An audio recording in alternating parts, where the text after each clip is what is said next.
නමස්කාර වේවා බුදුරුවනට සැමදා බුදු හිමි සරණ යමි. නමස්කාර වේවා දම්රුවනට සැමදා සදහම් සරණ යමි. නමස්කාර වේවා සංඝරුවනට සැමදා මහා සංඝ සරණ යමි.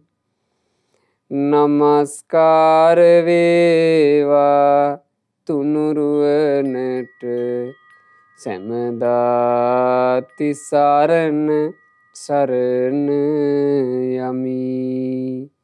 සාදු සාදු සාදු. අප හැම දිනාගේ කල්යාණ මිත්‍ර ගුරු දේවෝත්තම පරම පූජනීය පින්වත් ලොකු ස්වාමීන් වහන්සේ නිදුක්ව නිරෝගව දීර්ඝායුෂ සම්පත්තියම ලබත්වා. සාදු සාදු සාදු. පූජනීය ගරුතර මහා සංඝරත්නයන් අවසරයි. වාසනාවන්ත සදහවත් පින්වතුනි, අදත් මේ සුපින්බර අරුණෝදයේම ලෞතර භාග්‍යවත් බුදුරජාණන් වහන්සේ අපේ ජීවිතේ හැබෑම සැනසීම පිණිස හැබෑම සුවය පිණිස දේශනා කළ මధుර මනෝහර ශ්‍රී සද්ධර්මයයි අපි ශ්‍රවණය කරන්නට සූදානම් වෙන්නේ.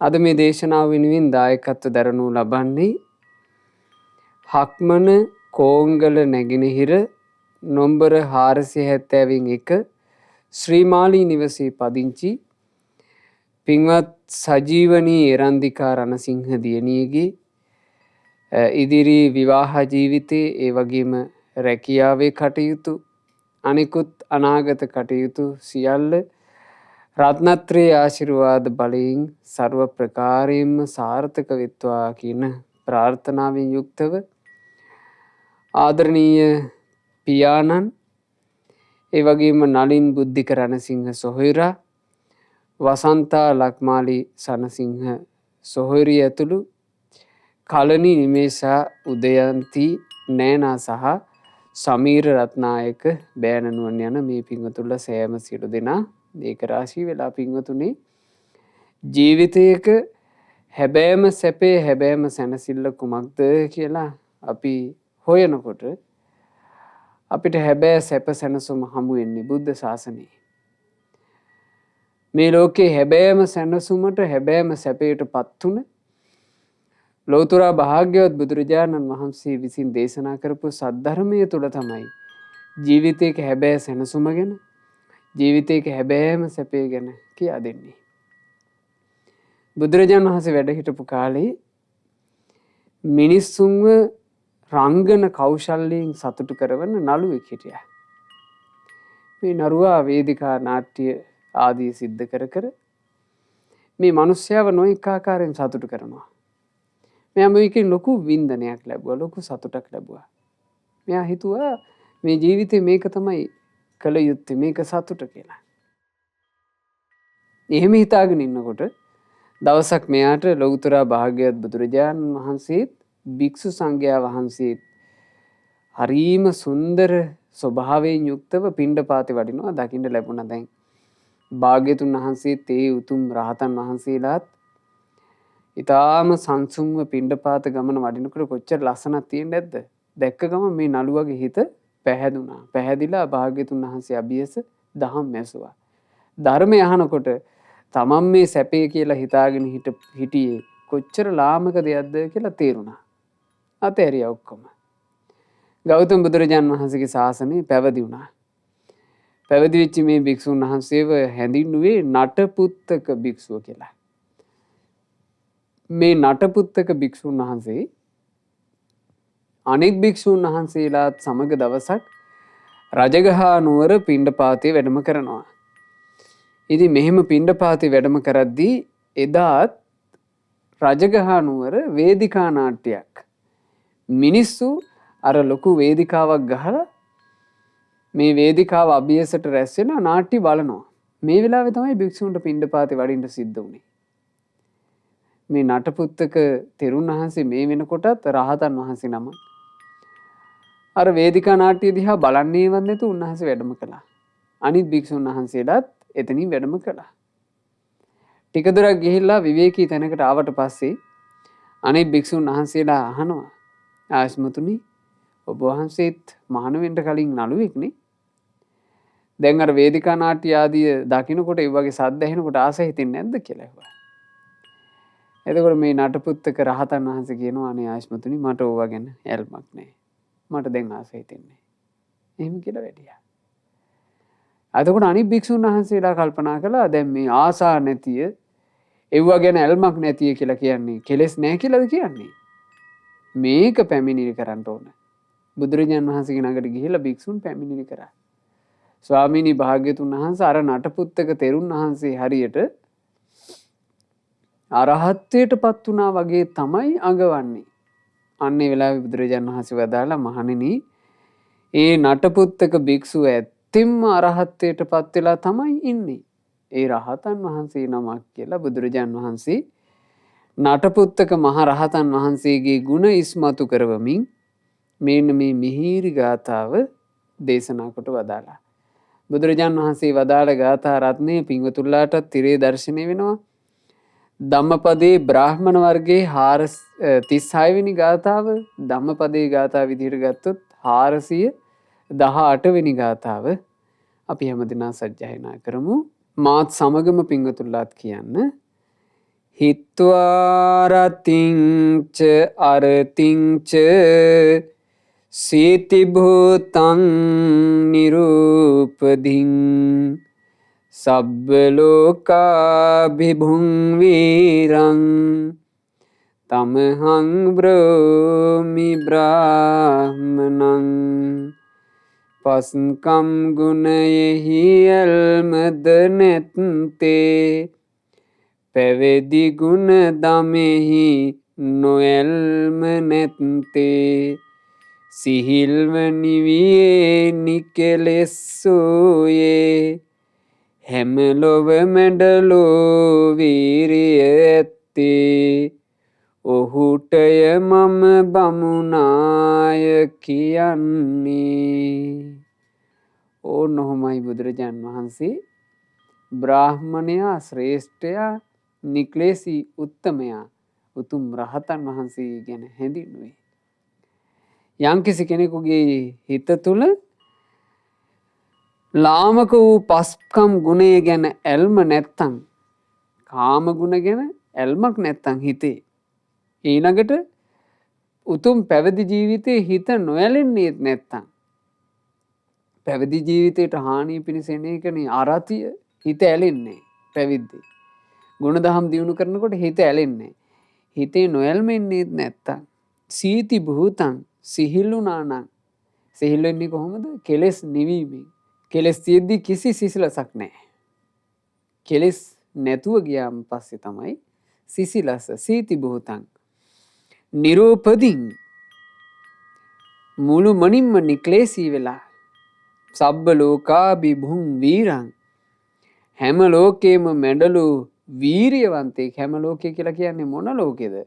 ඇස නම් වූ ලෝකය, කන නම් වූ ලෝකය, නාසය නම් වූ ලෝකය, දිවකය මනස නම් වූ ලෝක මැඩ පවත්වාගෙන තමන්ට ඕන විදිහට තමයි ඒවා පවත්වන්නේ. ඇස කන නාසය දිවකය මනසට ඕන විදිහට තමන් නටන්නේ නැහැ. ඒ ආයතන තමන් සංවර කරගෙන දමනය කරගෙන මැඩ පවත්වාගෙන ආනෙබඳු උත්තමයාට තමයි ශ්‍රේෂ්ඨයා කියලා කියන්නේ. පින්වතුනේ ඒ බඳු ශ්‍රේෂ්ඨයෝ බිහි කළේ මේ ලෝකයට පහළ වූ අතිශය ශ්‍රේෂ්ඨ ශාස්ත්‍රූන් වහන්සේ වන අපගේ භාග්‍යවත් අරහත් ගෞතම සම්මා සම්බුදුරජාණන් වහන්සේ. බුදුරජාණන් වහන්සේ එක කාලෙක කොසල් ජනපදයේ මහත් වූ භික්ෂු සංඝයා පිරිවරාගෙන චාරිකාවේ වඩිද්දී ඉච්ඡා නංගල කියලා කෝසල ගමක් තිබුණා. මේ ගමේ නම ඉච්ඡානංගල. බුදුරජාන් වහන්සේ එදා ඉච්ඡානංගලයට වැඩම කරලා ඉච්ඡානංගලයේ නුදුරේ තිබිච්චි වනල හැබක විවේක සුවයෙන් වැඩ හිටියා. අර බ්‍රාහ්මණ ගමේ මිනිසුන්ට ඉච්ඡානංගලේ මිනිසුන්ට ආරංචිය ගියා බුදුරජාන් වහන්සේ තමන්ගේ ගමට වැඩම කළා කියලා. මේ ආරංචිය යන්නේ කොහොමද? ඉතිපිසෝ භගවා, ඒ මෙහි වැඩම කොට සිටින භාග්‍යතුන් වහන්සේ අරහං රහතන් වහන්සේ නමක්ලු. සම්මා සම්බුද්ධෝ, ගුරුවරයෙකුගේ උපදෙස් නැතුව මුළුමනින්ම ජීවිතය අවබෝධ කරපු කෙනෙක්ලු. විද්‍යාචරණ සම්පන්නෝ, අවබෝධයට අනුවම ජීවිතය ගත කරන කෙනෙක්ලු. සුගතු, සුන්දර නිවනකට සැනසිල්ලකට වැඩම කරපු කෙනෙක්ලු. ලෝකවිදු, ලෝකය අවබෝධ කරගෙන ලෝකෙන් නිදහස් වුණ කෙනෙක්ලු. අනුත්තර පුරිස ධම්මසාරති, පුරුෂයන්ව දමනය කිරීමෙහිලා අතිශයින්ම ශ්‍රේෂ්ඨ කෙනෙක්ලු, අනුත්තරීය කෙනෙක්ලු. සත්තා දේව මනුස්සානං, දෙව් මිනිසුන්ගේ ශාස්තෘන් වහන්සේලු. බුද්ධ අවබෝධ කරපු දේ හරි පැහැදිලිව කියා දෙන කෙනෙක්ලු. භගවා ඔය ගුණ ඔක්කොම දරාගන්න තරම් භාග්‍යවන්තයෙක්ලු. ආරංචි වුණා. ආරංචි වෙලා හරි සන්තෝෂයටපත් වුණා මේ ගමේ හිටපු මිනිස්සු කල්පනා කළා එබඳු නිකලෙස් රහතුන් කාලයකට සැරයක් දකින්න ලැබෙන්නේ හප්පේ එබඳු රහතුන් දකින්න ලැබීම ලාභයක් නොවේ කියලා මිනිස්සු තම තමන්ට තියෙන නොයෙක් පරිස්කාර ආදියත් අරගෙන බුදුරජාණන් වහන්සේව බැහැ දකින අදහසින් අර ඉච්ඡානංගල වනසණ්ඩය, ඒ ඉච්ඡානංගල වනයේ වෙත පැමිණිලා. දැන් ওই වනාන්තර වලට ඒ කාලේ එහෙම ආපු ගමන් ඇතුල් වෙන්න බෑ. වනාන්තර රජවරු විසින් ආරක්ෂා කළා. වනයේ වටිනාකම රජවරු දැනගෙන හිටියානේ. ඒ නිසා මේ වනාන්තරය ආරක්ෂා කරන ආරක්ෂකයෝ දාලා වනාන්තරයේ වටේට වැටවල් ගහලා රැක්කා. මේ වනයේට ඇතුල් වෙන්න අවසර තිබ්බේ ශ්‍රමණ බමුණන්ට විතරයි. අනිත් අය රජුගේ අවසරයකින් ඇතුල් වෙන්න ඕනේ. දැන් මේ මිනිස්සු ගිහිල්ලා අර උයම් පල්ලා තමන්ව ඇතුළට ගන්නකම් මේ වනාන්තරේ ඇතුල් වෙන තැනට වෙලා මිනිස්සු මෙහෙම ඉන්නවා. ඉද්දි ඉතින් මිනිස්සු නිහඬ වෙන්නේ නැහනේ. මිනිසුන්ට සෑහෙන කතාබස් තියෙනවා. මේ කතාබස් එක්ක මහා ගෝසාවක් ඇහෙන්න ගත්තා. භාග්‍යතුන් වහන්සේ විවේකයෙන් වැඩ ඉද්දි මේ හඬ ඇහිලා ඒ කාලේ බුදුරජාණන් වහන්සේට අපෝපස්ථාන කරපු නාගිත කියන තෙරුන් වහන්සේකින් මේ සිදුවීම වෙද්දී එතකොට කවුද උපස්ථාන කළේ බුදුරජාණන් වහන්සේට? නාගිත කියන තෙරුන්. දැන් පින්වතුන්ලා අසා තිබෙනවා භාග්‍යතුන් වහන්සේගේ අග්‍ර උපස්ථායකයන් වහන්සේ ආනන්ද මහ තෙරුන් වහන්සේ. ඒ ආනන්ද මහ තෙරුන් වහන්සේ බුදුරජාණන් වහන්සේගේ අග්‍ර උපස්ථායකයා ලෙස පත්වෙන්න පෙර බුදුරජාණන් වහන්සේට නොයෙක් අවස්ථාවල නොයෙක් භික්ෂුන් උපස්ථාන කළා. අපේ සාරිපුත්ත මහරහතන් වහන්සේ කාලයක් උපස්ථාන කළා. ඊළඟට මේගිය කියලා තෙරුන් වහන්සේ නමක් උපස්ථාන කළා. නාගස මාල කියලා තෙරුන් වහන්සේ නමක් උපස්ථාන කළා. සුනක්ඛත්ත තෙරුන් වහන්සේ උපස්ථාන කළා. ඒ වගේමයි මේ නාගිත තෙරුණුත් උපස්ථාන කළා. නාගිත තෙරුන් වහන්සේගෙන් අහනවා භාග්‍යතුන් වහන්සේ, නාගිතේනි ඔය උස්සු හඬින් මහා හඬින් කෑ ගසන්නේ කවුද? හරියට මසුන් මරා විකුණන තැනක සිටින කෙවුලෝ වගේ. මොකක්ද ඔය සද්දේ? එතකොට මේ නාගිත තෙරුන් වහන්සේ කියනවා, ස්වාමීනි භාග්‍යතුන් වහන්සේ, මේ ඉච්ඡානංගල බ්‍රාහ්මණ ග්‍රහපතිවරුන්ට මේ මිනිස්සුන්ට බුදුරජාණන් වහන්සේ ගැන අසන්නට ලැබිලා. ස්වාමීනි ඔය බොහෝ පරිස්කාර ආදියත් අරගෙන මේ වනයේ බාහිර දොරටු කොටුවෙන් එළියේ ඉන්න හඬ තමයි ඔය ඇහෙන්නේ. භාග්‍යතුන් වහන්සේ දකින්න ආපු අයයි ඔය කිව්වා. එතකොට බුදුරජාණන් වහන්සේ වදාළා, මහං නාගිත යසේන සමාගමු. නාගිතේනි මේ යසස එක්ක මේ පිරිවරත් එක්ක මම එක් නොවේවා. පිරිවරත් එක්ක මාද එක් නොවේවා. නාගිතේනි මම යම් නෙක්ඛම්ම සැපයක්, හුදකලා විවේකයෙන් ලද සැපයක්, සංසිඳීමෙන් ලද සැපයක්, සම්බෝධි සැපයක්. මොනවද ඒ සැප? මේ සැප මතක තියාගන්න ඕන පින්වතුනි. මේවට තමයි ලෝකේ හැබෑවටම සැප කියලා කියන්නේ. මොකද්ද? නෙක්ඛම්ම සුඛ. කාමයේ අත්හැරලා ලබන සැප. පවිවේක සුඛ. කාමයේ අත්හැර විවේකීව ධම්මනසිකාරයකින් ලබන සැප පවිවේක සැප. ඊළඟට උපසම සැප. කෙලෙස් සංසිඳවලා ලබන සැපය. සම්බෝධ සැප. අවබෝධය තුලින් ලබන සැපය. මේ සැප හතර යම් කෙනෙක් කැමැතිසේ ලබනවා නම්, නිදුකින් ලබනවා නම්, බොහෝසේ ලබනවා නම්, එසේ ලබන මාවැනි කෙනෙක් ඔය නෙක්ඛම්ම සැපය, උපසම සැපේ, සම්බෝධ සැපය, පවිවේක සැපේ කියන සැපයන් අත්හැරලා දාලා ඔය අසූචි සැපයට ආසා කරයිද? මං ඔය සැප හතර හොඳට ලබන කෙනෙක්. එසේ ලබන්නේ නැති කෙනෙක් නම් නාගිතේනි ඔය අසූචි සැපයට, නිද්‍රා සැපයට, ලාභ සත්කාර කීර්ති ප්‍රශංසා වලින් ලැබෙන සැපයට ආසා කරાવી. එතකොට නාගිත තෙරුන් වහන්සේ කියනවා ස්වාමීනි භාග්‍යතුන් වහන්සේ දැන් ඉතින් ඉවසා වදාරණ සේක්වා. සුගතයන් වහන්සේ දැන් ඉතින් ඉවසා වදාරණ සේක්වා. භාග්‍යතුන් වහන්සේට මේ ඉවසන්ට කාලයයි. ස්වාමීනි භාග්‍යතුන් වහන්සේ දැන් යම් යම් දිසාවකට වඩිනාසේක්ද ඒ දිසාවට බ්‍රාහ්මණ ගෘහපතිහු නිගම ජනපද වාසීහු නැඹුරු වෙලාම ඉන්නේ. ගොඩක් අය අවධානයෙන් ඉන්නේ කියනවා බුදුරජාණන් වහන්සේ කොහෙද වැඩ ඉන්නේ කියන එක ගැන. ස්වාමීනි මේ වගේ මහත් වූ දියබිඳු සහිතව වැස්ස වහිනා කල්හි පහළට නැඹුරු වූ බිමට අනුව ජලය ගලා යයිද? ඕන් ඔය වගේමයි ස්වාමීනි භාග්‍යතුන් වහන්සේ යම් යම් දිසාවකට යනවාද ඒ දිසාවටමයි මේ බ්‍රාහ්මණ ගෘහපතිවරුන්ගේ මේ ජනයාගේ හිත නැමී තිබෙන්නේ.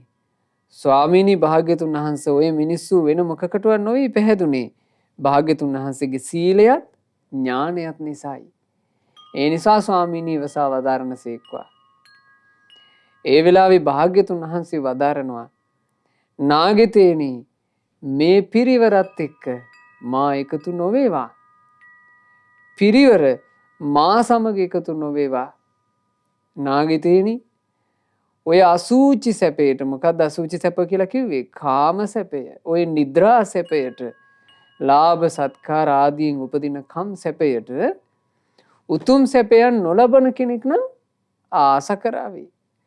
උතුම් සැපයක් ලබාගත් නෙක්ඛම්ම සැප, පවිවේක සැප, උපසම සැප, ඊළඟට සම්බෝධ සැප කියන සැපයන් ලබාගත් මං ඔය සැපයන්ට ආසා කරන්නේ නැහැ කිව්ව බුදුරජාණන් වහන්සේ. හරි ලස්සන අර්ථයක් වදාලා. නාගිතේනි රහාට දානේ මානේ ලැබිලා ප්‍රණීත භෝජන ලැබිලා ඒ භෝජන අනුභව කළා කියමු. වැළඳු පානය කළ, අනුභව කළ, රස විඳපු දේ මල මූත්‍රා පහ කිරීමකින් ඉවරයි කියනවා. බලන්න ලාභ සත්කාර ගැන හිතපු විදිහ. කොච්චර රහට කන්න ලැබුණත්, කොච්චර උසස් ගණේ ආහාර කන්න ලැබුණත් අවසානයේ ඒකේ ප්‍රතිඵලය මොකද්ද? මල මූත්‍රා. ඉන් එහා එකක් නැහැ. ආහාර පානයන්ගෙන් අවසානයේ ලැබෙන ඵලය එයයි. මල පහ විදිහට, මූත්‍රා විදිහට පහ වී යනවා. එච්චරයි. රහාට කෑව එකක් නීරසට කෑව එකක් කියලා වෙනසක් නැහැ. හොඳට ධනෙ වියදම් කරලා කාපු එකක් එච්චර සල්ලි වියදම් නොකර කාපු එකක් කියලා වෙනසක් නැහැ. ඔක්කොම අසුචි බවට පත් වෙනවා. නාගිතේනි ප්‍රිය වූ දේවල් වල වෙනස් වීමෙන් නැසී වෙනසී යන්නේ ස්වභාවයට පත්වීමෙන් ශෝක පරිදේව දුක් දුම්නස් උපදිනවා. යමකට ප්‍රිය කරගෙන මේ අය අපි දන්න අය නොවේ, මේ අය අපේ ඥාතියෝ නොවේ, මේ අය අපේ හිතවතුන් නොවේ කියලා අපි ප්‍රිය බන්ධන හදා ගන්නවනේ. මේ ප්‍රිය බන්ධන හදාගෙන වාසය කිරීමේ අන්තිම ඵලය මොකද්ද? ප්‍රිය දේවල් වලින් වෙන් වෙනකොට එතන ශෝකය, වැළපීම, දුක, දුම්නස, උපායාසය මේන්න මේවා තමයි කියනවා හටගන්නේ. ප්‍රිය වූ දෙයින් ලැබෙන ඵලය එයයි. වෙන දෙයක් නැහැ. ප්‍රිය දේවල් එක්ක එකතු වෙලා වාසය කරොත් ලැබෙන ඵලය මොකද්ද? ප්‍රියයන්ගෙන් වෙන්වීමෙන් හටගන්න දුක. එච්චරයි. නාගිතේනි අසුභ අරමුණ භාවනාවට නංවා මනවින් සිහිය පිහිටුවාගෙන සිටින කෙනාට සුබ නිමිත්ත කෙරෙහි පිළිකුල් බව හටගනී. බුදුරජාන් වහන්සේ වදාරනවා යම් කෙනෙක් අසුබ නිමිත්ත අසුබ දේ අසුබ විදිහටම දකින්න මොනවද පින්වතුනි අසුබ දේ කෙස් ලොම් නිය දත් සම මස් ආදී මේ දෙතිස් කුණුප මේවා අසුබයි. අසුබ දේ ගැන ලෝකේ ගොඩාක් වෙලාවට තියෙන සුබ සංඥා. ලස්සන වරලස, ලස්සන හම, ලස්සන දත්, මුතු කැට වන් දත් ලෝකේ තියෙන සුබ වර්ණන. හැබැයි ඇත්තනම ගත්තොත් එහෙම ආය අමුතුවෙන් අනිත් අයගේ දත් බලන්න දෙයක් නැහැ. අනිත් අයගේ කොණ්ඩේ බලන්න දෙයක් නැහැ. අනිත් අයගේ හැම ඒව පරීක්ෂා කරන්න දෙයක් නැහැ. තමන්ගේ දත් ටික ගැන, තමන්ගේ කෙස් ටික ගැන, තමන්ගේම හැම ගැන හිතාගත්තාම තේරෙනවා මෙවුවා සුබද අසුබද කියලා. ඊට එහා කිව යුතු නෑ මං හිතන්නේ. මොකද ඊටු ටික තමන් නුවණින් තේරුම් ගන්න තියෙන්නේ මෙවුවා සුබද අසුබද කියලා. මේ වගේ ස්වභාවයේ සුබද අසුබද කියලා තේරුම් ගැනීම නුවණට අයිති එකක්. නැත්නම් ඉතින් අසුබ භාවනා ආදිය ගැන කියලා දෙන්න යනකොට මේ ටයි කෝට් නැඳගෙනත් කියාගෙන ඉනවනේ හාපෝ ඕවා හොඳ නෑ. ඕවා හිතන්න ගිහිල්ලා ජීවිතේ ඍණාත්මක වෙනවා. ඉතින් ඥානෙ නැතිකමට කරන්න දෙයක් නෑ. ඒ නිසා අසුබදී අසුබ වශයෙන් බලනවා. ඒකට තමයි කියන්නේ අසුබ නිමිත්ත. අසුබ භාවනාව අරමුණු විදිහට අරගෙන ඔන්න එයා ඒ අසුබ භාවනාව වඩනකොට එයාට හටගන්නේ මොකද්ද? සුබ නිමිත්ත ගැන පිළිකුල හටගන්නවා. සුබ නිමිත්තේ නොයල්ම හටගන්නවා. අසුබ භාවනාවෙන් ලැබෙන ඵලය එයයි. බලන්න බුදුරජාන් වහන්සේ අනුපිළිවෙලින් ධර්මයේ තුලටම ශ්‍රාවක ජනයාව අරගෙන යන හැටි. බුදුරජාන් වහන්සේ මේ පෙන්වා දෙන්නේ අර උතුම් සැප ලැබෙන හැටි. නෙක්ඛම්ම සැප, පවිවේක සැප, උපසම සැප සහ සම්බෝධ සැප. ලාමක වූ අසූචි සැප, නිද්‍රා සැප කියලා කිව්ව කාම සැපෙන් එහා ගියපු සැපය ගැන බුදුරජාන් වහන්සේ වර්ණනා කරන්නේ. මොකද හේතුව මේ කාමය කියලා කියන්නේ හරීම දුක්ඛන්දරාවක්. චූටි ආස්වාදයක් තියෙනවා. අපස්සාදා දුකා කාමා. කාමයේ ආස්වාදයේ චුට්ටයි දුක් ගොඩයි. හැබැයි නුවණ මඳ සත්වයාට අර දුක් ගොඩ ඔක්කොම චූටි ආස්වාදයෙන් වැහෙනවා. තෝර බේර ගන්න බෑ. කාමයේ ගැන බුදුරජාණන් වහන්සේ නොඒක ආකාරයෙන් දේශනා කළා. බලන්න බුදුරජාණන් වහන්සේ එක් අවස්ථාවක කාමයේ ගැන වදාලා මෙහිම ගාථාවක්. කාමං කාමය මානස්ස තස්ස චේතං සමිජ්ජති අද්ධාපේති මනෝ හෝති ලද්දා මච්චු යදිච්ඡති. කම්සප විඳින්නට රුචි වුණ කෙනාට ලද විට ඒ කාම සම්පත් තමාහට ලැබුණා පතා සිටි දේවල් මෙමාහට කියමින් පිනායයි සතුටින් සැබෑවට. කම් සැපයටම ආසා කරගෙන කෙනෙක් ඉන්නවා. කම් සැපයට ආසා කරනවා කියලා කියන්නේ ප්‍රිය රූප එක්කම ඉන්න ආසා කරනවා. ප්‍රිය ශබ්ද එක්කම ඉන්න ආසා කරනවා. ප්‍රිය ගඳ සුවඳ එක්කම ඉන්න ආසා කරනවා. ඊළඟට ප්‍රිය මනාප රසයන්, සරාගී පහසවල් මේවත් එක්කම ඉන්න ආසා කරනවා. එයා පතන්නේම කම්සැප. කම්සැප පතාගෙන ඉන්න කෙනාට ඒ කාම සම්පත් ලැබෙන්න පටන් ගන්නකොට ඔන්න තමන් කැමතිම රූප ලැබෙනවා. තමන් කැමතිම සද්ද ඇහෙනවා. තමන් කැමතිම ගඳ සුවඳ ලැබෙනවා. තමන් කැමතිම රස ලැබෙනවා. තමන් කැමතිම පහස ලැබෙනවා. ලැබුණාම මොකද්ද වෙන්නේ? ලැබුණා පතා සිටි දේවල් මෙමාහට මම පැතූ දේවල් සඵල වුණා. මට ලැබුණා. මම හොඳ ලක්කාරයෙක්, මං වාසනාවන්තයෙක් කියලා. එයා සතුට වෙනවා. පිනා යනවා කියනවා. එයා හිතනවා මගේ ජීවිතේ සම්පූර්ණයෙන් සාර්ථකයි. එහෙම නැද්ද? සාමාන්‍යයෙන් බලන්න ව්‍යාපාර කරලා ව්‍යාපාර සාර්ථක වුණොත් එහෙම හිතනවා. වෙනත් දියුණුවක් උදෙසා වැඩ කරනකොට සාර්ථක වුණොත් ඔහොම හිතනවා. මං දිනුවා, මං ජය ගත්තා, මං සාර්ථකයි. හැබැයි ඒකේ තියෙනවා තව පැත්තක්. තස්ස චේකාම යානස්ස ඡන්දජාතස්ස ජන්තුනෝ තේ කාමා පරිහායන්ති සල්ල විද්ධෝව රුප්පති. ලද ලද කම් සැපයටම නිති කැමති වන කෙනෙකුට ඒ තුලම සිත සැනසුම සදන කාලය පැමිණි විට ඒ සම්පත් නැසෙන වැළපෙයි එයා විලසට ලයහුල ඇනුන. ලැබෙන කම් සැපයටම කැමති වෙවි වාසය කරනකොට එයා ඒ තුලම හිත සතුටු කරගන්න හිතද්දී මේ කාමයට එක්ක ලබන සතුට තමයි මහා සතුට කියලා, ඒකම විතරක් ජීවිතේ සතුට කියලා හිතාගෙන ඉද්දී එයාට පුංචි කාලයක් අර ඒව ලැබෙනකන් ඉන්න පුළුවන්. හැබැයි මෙහෙම වෙනවා කියනවා, කාලයේ පැමිණි විට ඒ සම්පත් නැසෙන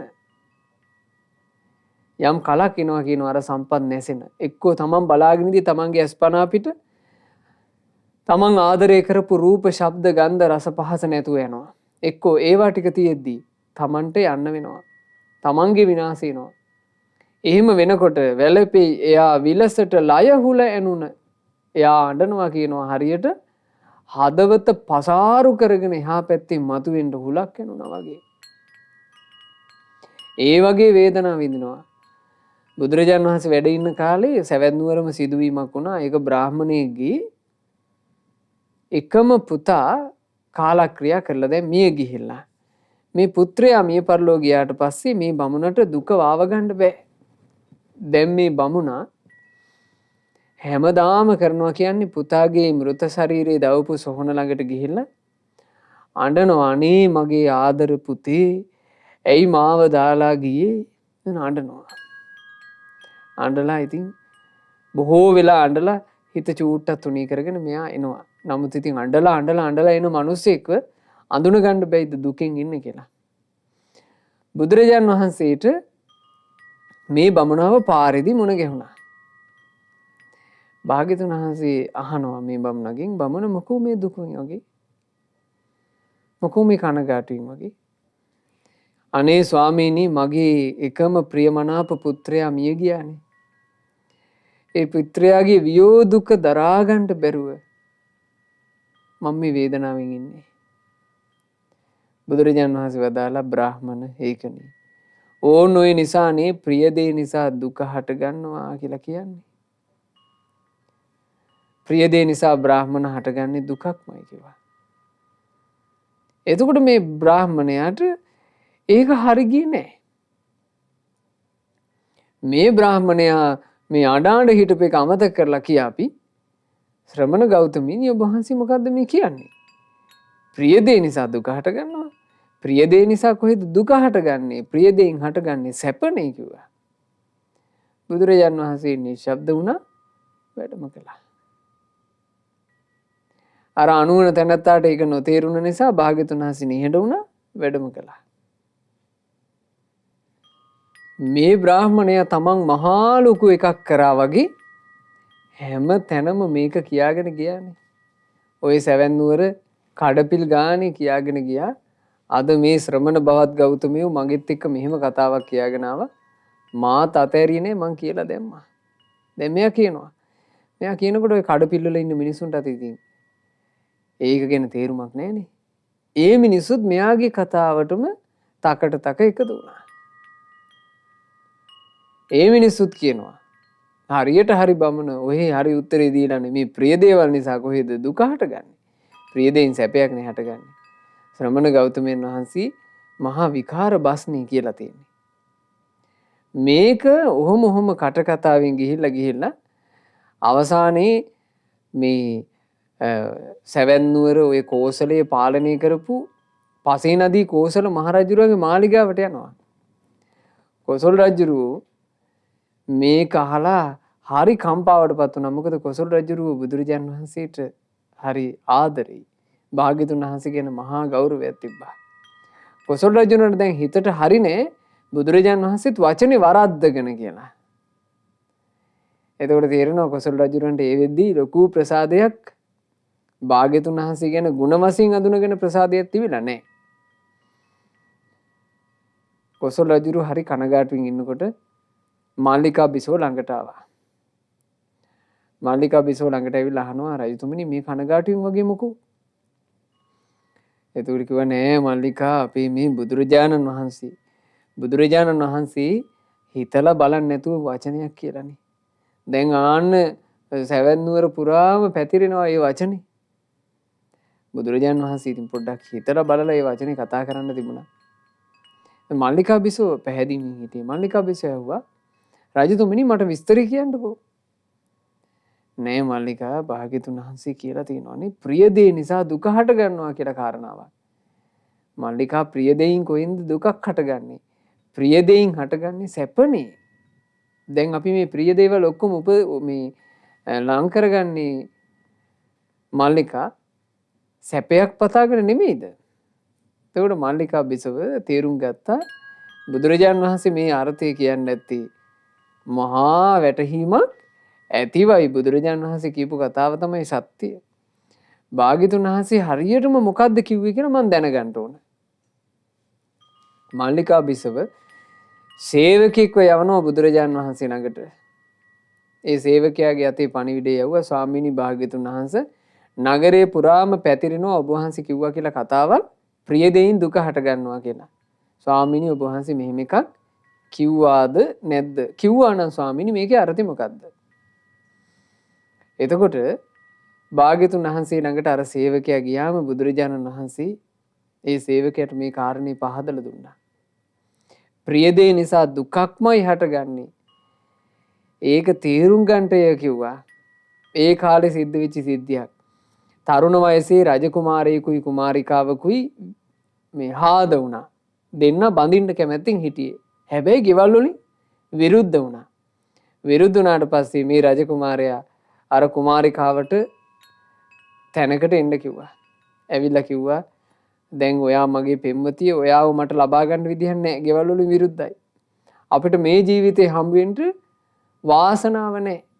අපි දෙන්න ඊළඟ භවයේදී හම්බ වෙමු කියලා මේ තරුණ කුමාරයා අර කුමාරිකාවට කඩුවෙන් ඇන්නා. තමනුත් ඇනගත්තා. දෙන්නම මලා. බුදුරජාණන් වහන්සේ අහනවා අර සේවකයන්ගෙන් දැන් ප්‍රිය දේ නිසා දුකක්ද හටගත්තේ සැපද? සේවකයා කියනවා ස්වාමීනි දුක නෝය හටගත්තේ. ඊළඟට බුදුරජාණන් වහන්සේ වදාලා දැන් ওই සවැත් නුවර අර අසවල් පවුලේ පිරිස හරි සන්තෝෂෙන් එකට හිටියා. එහෙම ඉන්නකොට ඒ ප්‍රියව හිටපු කෙනෙක් මිය පරලෝ ගියා. ඔක්කොමලා ඇඬුවා කෑ ගහලා. ප්‍රිය දේ නිසා සැපද හටගත්තේ දුකද? තේරුණා. සේවකයා කිව්වා ස්වාමීනි වැටහුණා. මම ගිහින් මේක මල්ලිකා බිසෝන් වහන්සේට දැනුවත් කරන්න. සේවකයා මල්ලිකා බිසෝ ළඟට ඇවිල්ලා මේ කාරණේ සම්පූර්ණයෙන් පැහැදිලි කරා. එතකොට මල්ලිකා බිසව හරි සන්තෝෂයටපත් වෙලා බුදුරජාණන් වහන්සේ ගැන පැහැදීමේ පසේනදී කෝසල මහරජුරුව ළඟට යනවා. ගිහිල්ලා රජුරුවගෙන් අහනවා රජතුමනි ඔබතුමා අපේ වජිරාදුවට ආදරේද කියලා ඇහුවා. රජුරුව කියනවා නැතුව මල්ලිකා මගේ දුවට මං ආදරේ නැද්ද? හොඳයි රජතුමනි හදිසියේ හරි අපේ වජිරාදුව කලුරිය කරොත් මැරුණොත්? රජුරුව කිව්වා හා මේ මූසල කතා කියන්න එපා කිව්වා. එහෙම මැරෙනවා කියලා. වජිරාදුව නැති වුණොත් එහෙම මට පිස්සු හැදෙයි කිව්වා. මල්ලිකා බිසව අහනවා හා හොඳයි රජතුමනි ඔබතුමා මට ආදරේද? නැතුව මල්ලිකා කිව්වා. මට මොනවා හරි වුණොත් මම මැරුණොත් එහෙම මල්ලිකා මේ මොකද මේ මූසල කතා කියන්නේ? ඔයා නැති වුණොත් එහෙම මට පිස්සු හැදෙන්න පුළුවන්. සමහරවිට මාත් මැරෙන්න පුළුවන්. එතකොට මල්ලිකා බිසව කියනවා රජතුමනි ඕක තමයි සියල්ල දන්නා සියල්ල දක්නා භාග්‍යවත් බුදුරජාණන් වහන්සේ දේශනා කළේ. ප්‍රිය වූ දේ නිසා දුක හට ගන්නවා. ඔබතුමාට ප්‍රිය වජිරාදුව නිසාම දුක හටගන්නේ නැතිද? ඔබතුමාට ප්‍රිය මාව නිසා මා මුල් කරගෙන දුක හටගන්නේ නැතිද? තේරුවා. තෝරනකොට පසේ නදී කොසල් රජුරුවන් මේක තේරුම් ගත්ත සැනින් එකක් කළා. බුදුරජාණන් වහන්සේ වැඩ ඉන්න පැත්තට හැරුණා. වන්දනා කළා. වැඳගෙන කිව්වා නමෝ තස්ස භගවතු අරහතු සම්මා සම්බුද්දස්ස. ඒ භාග්‍යවත් වූ අරහත් වූ සම්මා සම්බුදුරජාණන් වහන්සේට නමස්කාර වේවා. එහෙම කිව්වා. අද බොහෝ දෙනෙක් තුල නැති මේක. ඒ නැති වෙන්න හේතුව මොකද්ද? ප්‍රඥා හීනත්වය. අද බුදුරජාණන් වහන්සේගේ ධර්මයේ කියවලා සමහරවිට කටපාඩම් කරගන්නවා. කටපාඩම් කරගෙන තමුන්ගේ එකක් වගේ කියනවා. බුදුරජාණන් වහන්සේට වඳින්න අකමැති. මේ දහම් පදවල අර්ථ තෝරපු බුදුරජාණන් වහන්සේට වඳින්න අකමැති.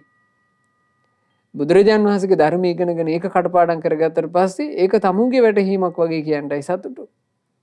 මට තේරෙන්නේ මෙහිමයි, මට තේරෙන්නේ මෙහිමයි, පින්වන්දි මෙහෙම කරන්න, මෙහෙම කරන්න. බුදුරජාණන් වහන්සේ මෙසේ වදාලා පින්වන්දි කියලා කියන්න බෑ. එහෙම කොච්චර ගිහි පැවිදි පිරිසක් ඉන්නවද? එහෙම කොයිතරම් ගිහි පැවිදි පිරිසක් වාසය කරනවද තමන්ගේ සත්කාර කැමතිව? බලන්න කොසල් රජුරුවෝ ඒ මොහොතේම වන්දනා කළා. ඒ මොහොතේම සාදු සාදු කියලා බුදුරජාණන් වහන්සේටයි වන්දනා කළේ. ඉතින් මේක තමයි කාමයන්ගේ ස්වභාවය. කාමයන් එක්ක අපි සතුටු වෙවි ඉද්දිම කාමවස්තු නැති වෙලා යනවා. අවසානයේ හරියට පපුව හරහාට උලක් ඇනුනා වගේ විඳවිල්ලක්මයි තියෙන්නේ. යෝකාමේ පරිවජ්ජේති සප්පස්සේව පදාසිරෝ සූමං විසත්තිකං ලෝකේ සතෝ සමතිවත්තති. මෙය දැක හැම කාමයන් දුරු කරන කෙනා බැහැරට දමයි සර්පයෙකුගේ හිස ලෙසිනා. මෙලෙසින් සිහි නුවණ පවතින ඒ සමනා පැනයයි සියලු තණ්හාවෙන් ලොව බැඳිනා. යම්කිසි කෙනෙක් ওই විදිහට කාමයේ ගැන දැනගන්නවා නම් මේ කාමයේ කියලා කියන්නේ මහා දුක් ගොඩක් කියලා. එයා කාමයන් බැහැර කරන්නේ සර්පයෙකුගේ හිස පැත්තෝගේ. දැන් සර්පයෙකුගේ හිස කියලා කියන්නේ විසම කොටස. ඒක බැහැර කරනවා වගේ. සෝමං විසත්තිකං ලෝකේ සතෝ සමති වජ්ජති. එයා මේ පටලැවිච්චි ලෝකයෙන් සම්පූර්ණයෙන්ම පැන දුවනවා. කුමක් පාවිච්චි කළාද? නුවණ පාවිච්චි කරලා. නුවණ පාවිච්චි කරනවා කියලා කියන්නේ මොකද්ද පින්වතුනි? නුවණින් දැක්ක යුතු ධර්මය හොඳට විමසලා නුවණින් දැක්ක යුතු ධර්මයේ ඇසුරු කරලා ආන් ඒ උතුරින් තමයි එයා මේ ලෝකේ බැඳෙන සියලු තණ්හාවන්ගෙන් පැන දුවන්නේ. කෙත්තං වත්තුං හිරඤ්ඤං වා ගවාස්ස දාස පෝරිසං තියෝ බන්ධු පුතු කාමේ යෝනරෝ අනුගිජ්ජති. කෙත්වත් රන් රුවන් මෙහෙකරුවන් ආදී ගවයන් අසුන් හා නෑයන් ඇති විහිදී බොහෝ කාමයන් සිතමින් එයටම පැහැදී ගිජු වෙන කෙනා සිත වෙනතක නොම යාදී. එතෙමෙක් ඉන්නවා කියනවා එයා තමන්ට තියෙන කෙත්තු අතු, තමන්ට තියෙන රන් රිදී, නොයෙක් මැණික් ಜಾති, ඊළඟට තමන්ගේ මෙහෙකාරයෝ, තමන්ට ඉන්න ගව සම්පත්, තමන්ගේ අස්පයෝ, ඊළඟට තමන්ගේ ඥාති හිතයිසින් මේ හැම දෙයක් ගැනම හිත හිතා ඒකටම පැහැදිලා ඉන්නවා. මේවා තියෙනවා නම් ඔක්කොම හරිය කියලා. එයාගේ හිත වෙනත් තැනකට යන්නේ නැහැ. වෙනත් තැන කියලා කියන්නේ මොකද්ද? එයාට යන්නේ නැහැ මේ හිත මේ කාමවස්තු අහිමි වෙනව නේද? මේවා දාලයන්ට වෙනව නේද? අතීතේ හිටපු මිනිස්සු මැරිලා ගියේ මේ ඔක්කොම දාලා නේද? මගේ මුතුන් මිත්තොත් මැරුණේ මේවා දාලා නේද? ඒවා යාට මතක් වෙන්නේ නැහැ. හිත වෙනතක නොම යාදී. හිත වෙන පැත්තක යන්නේ අර කාමයේ අසීම හිර වෙනවා. අබලානං බලීයන්ති මද්දන්තේ නං පරිස්සයා තතුනං දුක්ඛමන් වේති නාවං භින්න මිවෝදකං දුර්වල කෙලෙස් ඔහුව යට කරගෙන යන්නේ. කරදර කම් කටළු ඔහු මඩිමින් ඉන්නේ. කාමයේ තුලින් ඔහු දුක වෙතමයි යන්නේ. හිල්ලුන නැවට ගලනා දිය කඳ වෙන්නේ. නැව හිල් වෙලා නම් ඒ නැවට තියෙන අනතුරක්. ඒ නැව ටික ටික ගිලෙනවා. ගිලෙන ස්වභාවයෙන් යුක්තයි ඒ නෞකාව.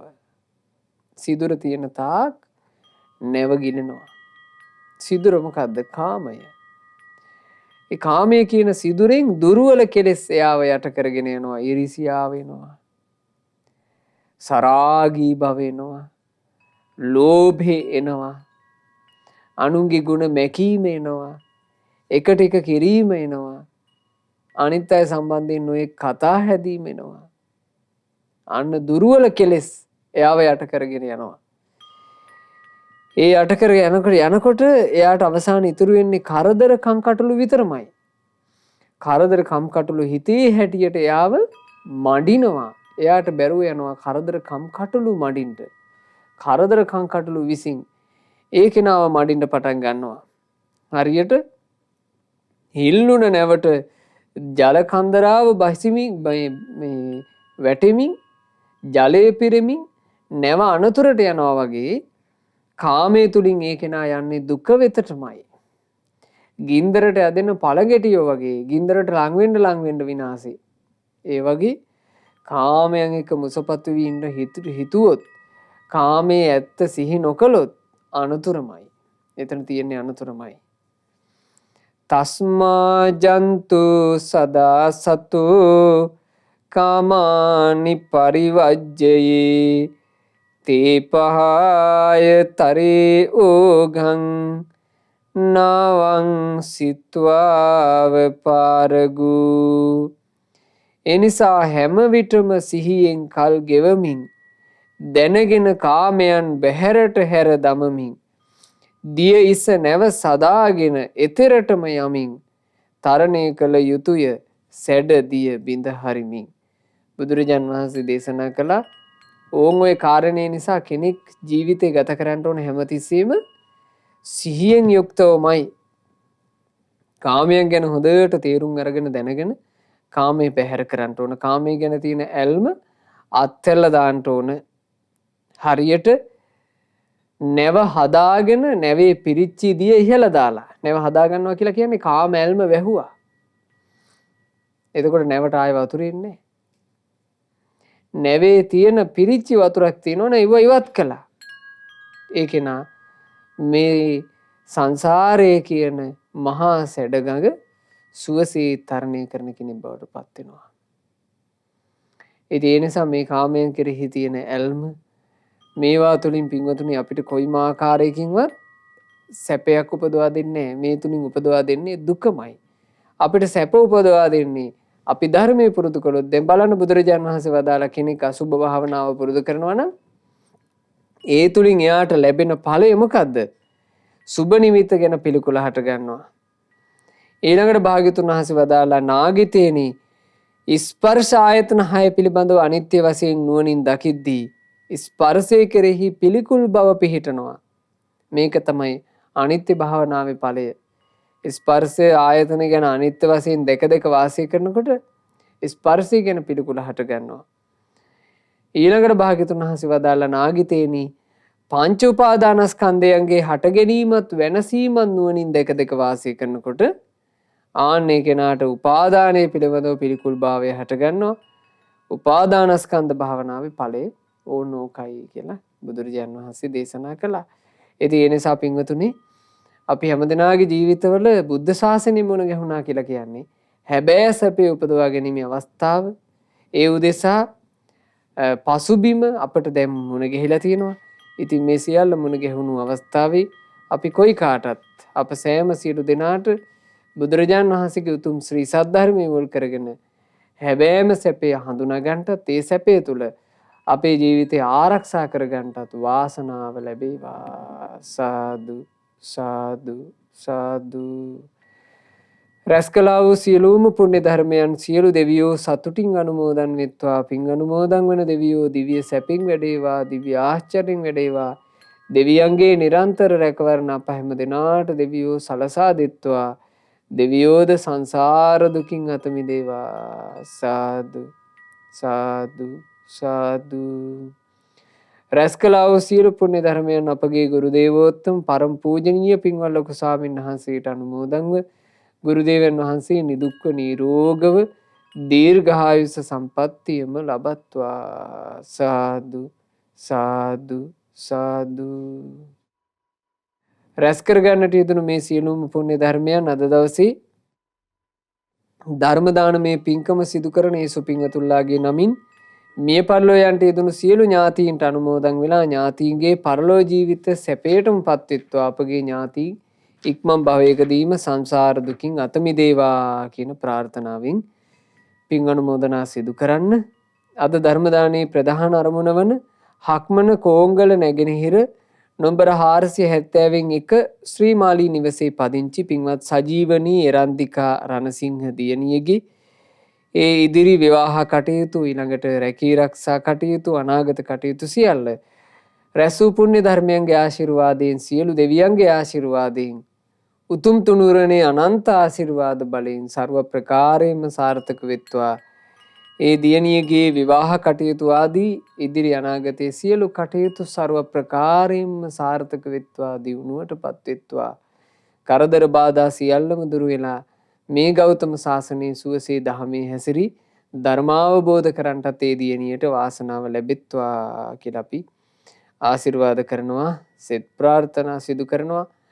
රැස් කරගන්නට යෙදුණු උදාරතර පුණ්‍ය ධර්මයන් අද ධර්ම දානයන් සිදු කරන හක්මන කෝංගල නැගෙනහිර නොම්බර 471 ශ්‍රී මාලී නිවසේ පදිංචි පින්වත් සජීවනී එරන්දිකා රණසිංහ දියණියටත්, ඒ දියණියගේ ආදරණීය පියාණන්ටත්, නලින් බුද්ධික රණසිංහ සොහොයුරාටත්, වසන්තා ලක්මාලී රණසිංහ සොහොයුරියටත්, කලණි නිමේෂා උදයන්ති නෑනාටත්, සමීර රත්නායක බෑණනුවන්ටත් අනුමෝදන්ව පවුලේ සෑම සියලු දෙනාට මේ සියලු පින් අනුමෝදන්ව සියලු දෙනා නිදුක් නිරෝග සුව ලබත්වා, දීර්ඝායුෂ ලබත්වා.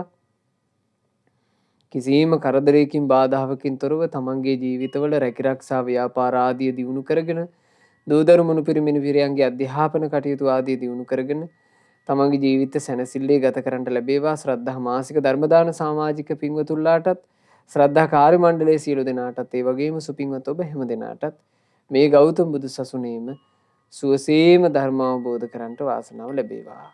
හැම දිනාටම තෙරුවන් සරණයි. නමෝ බුද්ධාය. මෙවැනි වටිනා ධර්ම දේශනා ශ්‍රවණය කිරීමට ශ්‍රද්ධා ඩේලි YouTube චැනලය සබස්ක්‍රයිබ් කරන්න.